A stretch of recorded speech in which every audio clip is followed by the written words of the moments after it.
生家には大きな振り子時計があった。小さな子なら入り込めるほど大きかった。観音開きの扉を開け、時計の奥に潜り込む。ただし途中、振り子に触れてはならない。振り子が左右どちらかに寄った瞬間を狙う。もし振り子に触れたら、気が狂ってしまう。そのように祖母に脅されていた。何しとんねん。僕など、振り子に何度触れたかわからない。兄もそうだ。でも、兄は本当に狂ってしまった。兄の場合、振り子を止めてしまったのだ。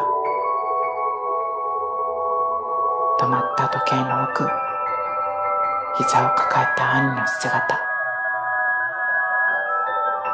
もう兄は一言も喋らなくなっていた。それが偶然だったのかどうか、僕にはわからない。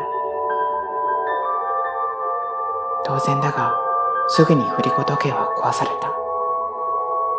その直後、迷信好きの祖母は倒れ、最後まで振り子時計のたたりを信じたまま亡くなった。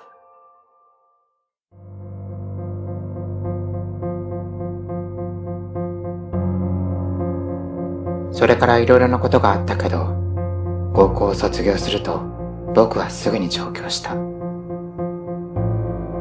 都会での一人暮らしは楽ではなかった。友人もできず、孤独な毎日だった。それでも、やがて僕にも恋人ができた。恋人は、あの振り子を連想させた。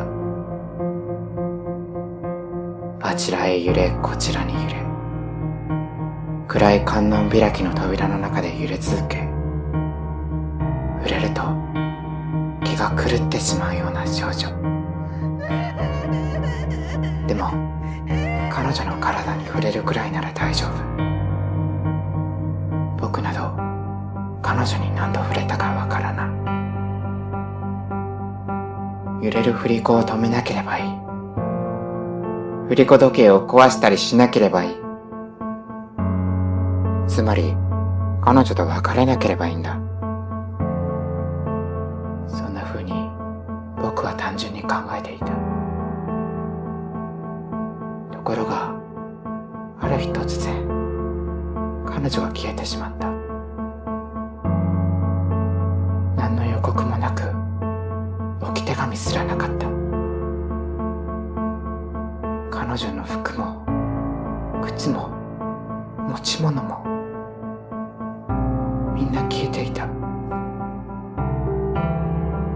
僕と一緒に撮った写真まで消えていた。初めから恋人なんかいないみたいだった。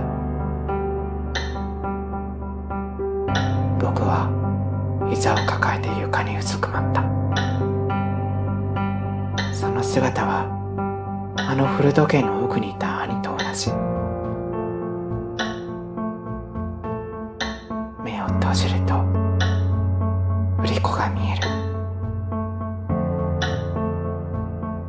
目に見えない時を刻み続ける振り子。暗い扉の中で左右に揺れ続ける振り子。この振り子を止めてはならない。もし止めたら気が狂ってしまう。僕はうずくまったままそう思った。